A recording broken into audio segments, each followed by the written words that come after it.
Hey guys, welcome back to my channel power of option selling. तो कैसे हैं आप लोग और कैसे रही आज आप सबकी ट्रेडिंग।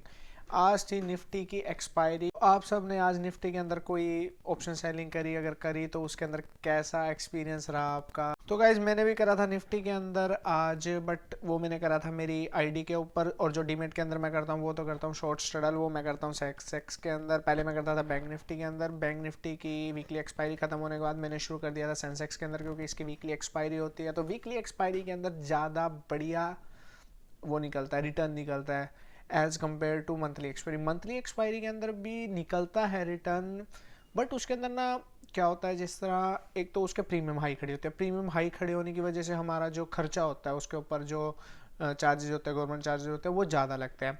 और दूसरा क्या होता है, जैसे प्रीमियम हाई खड़े हैं तो उसके अंदर डीके थोड़ा कम मिलता है, क्योंकि वो पूरे मंथ के अंदर वो जीरो होने हैं। तो जो एक्सपायरी जो वीकली एक्सपायरी वाले होते हैं वो एक वीक के अंदर होने होते हैं। जैसे अगर हम आज मैं बैंक निफ्टी का स्ट्रगल देखता हूँ तो वो खड़ा है 1950 रुपये का एट द मनी का।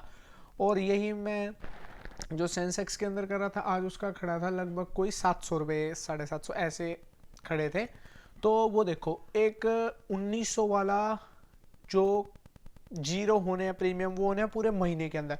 एक होना 700 रुपये का, उसके लिए रह गया सिर्फ 2 दिन। तो कौन सी मनी ईजी है?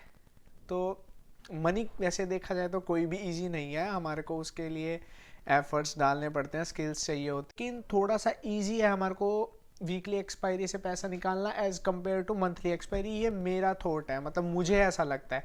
बाकी कईयों के लिए मंथली एक्सपायरी से भी इजी होता होगा, सबकी अपनी अपनी स्किल्स हैं।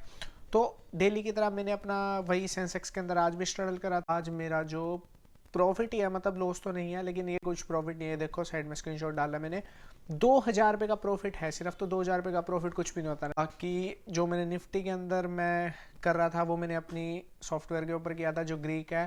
तो वहाँ पे मुझे ठीक ठाक प्रॉफिट आ गया था, मतलब अच्छा प्रॉफिट था। वो तो खैर मैं आपके साथ शेयर पहले भी नहीं करता। आप सब लोग कोई मतलब कुछ बेस है आप लोगों का काम करने का, अगर आप कोई स्ट्रेटजी कुछ भी कर रहे हो, अगर आप सेलिंग कर रहे हो, क्योंकि बाइंग तो देखो मैं करता ही नहीं है, तो मैं उसके बारे में ज़्यादा बात भी नहीं करता। मुझे पसंद भी नहीं है बाइंग, मैं शुरू से ही नहीं करता। मैं बाइंग तो करता था लेकिन मैं बहुत छोटी छोटी स्कैल्पिंग करता था, बहुत ज़्यादा छोटी।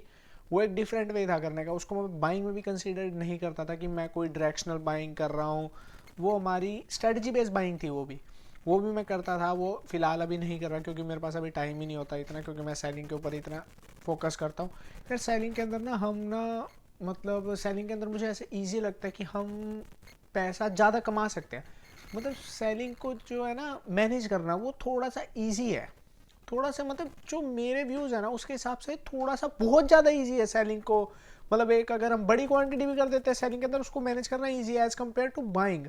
बाइंग के अंदर भाई बहुत ज़्यादा इमोशंस की ऐसी तैसी हो जाती है, मुझे तो बिल्कुल पसंद नहीं है। क्या छोड़ो। तो आप जो अगर सेलिंग करते हो, आप में से कुछ लोग, अगर वो प्रॉफिटेबल है या जो भी, अगर लॉस भी करो, तो आप ये बताओ आपका कोई बेस है?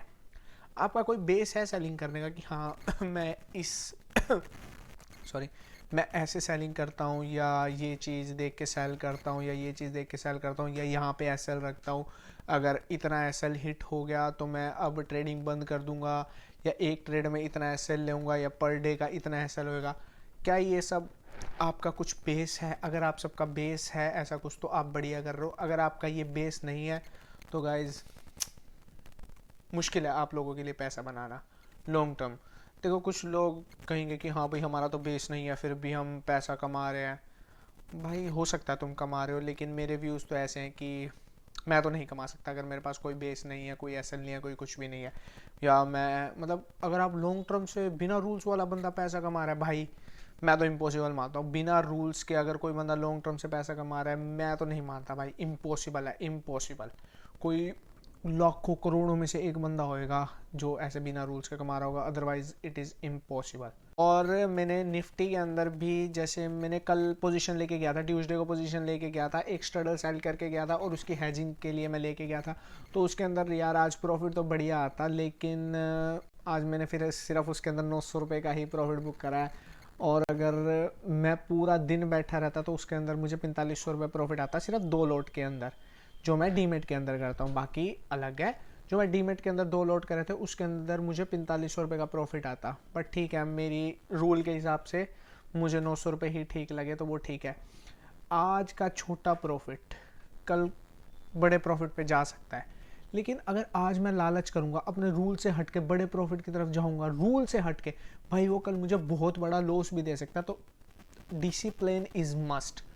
और आज भी मैंने निफ्टी के अंदर पोजीशन बनाई है, उसके अंदर भी मैंने आज भी स्ट्रडल बेच के आया हूँ। अभी इसको मैं ना पूरा हफ्ता रखूँगा वेडनेसडे तक। अगर वेडनेसडे से पहले मुझे ऐसा लगा कि हाँ भाई ये प्रॉफिट ठीक है मेरे लिए, जो मेरी रूल्स के अंदर आता होगा, तो मैं उसको बुक कर लूँगा। अदरवाइज उसको वेडनेसडे तक रखूँगा, और उससे पहले कोई ऐसी मूवमेंट आ जाती है जो भी मेरा स्टॉप लॉस है या वो है, तो मैं वहाँ पे निकल भी जाऊँगा। और जो अगर कोई थोड़ी बहुत एडजस्टमेंट हुई वो भी करूँगा। तो मैं यहाँ सारी चीज़ें ध्यान में रखनी पड़ती हैं। मतलब एक बार अगर आप सीख गए ना तो बहुत ज़्यादा कोई बड़ी बात नहीं है, बस थोड़ी सी स्किल्स तो चाहिए देखो इन सब चीज़ों के लिए। बाकी मैं टेलीग्राम के ऊपर अपडेट करता रहता हूँ, आप उसको ज़रूर ज्वाइन कर लेना। तो ओके गाइज, थैंक यू। आज की वीडियो थोड़ी लंबी होगी, मिलते हैं नेक्स्ट वीडियो में।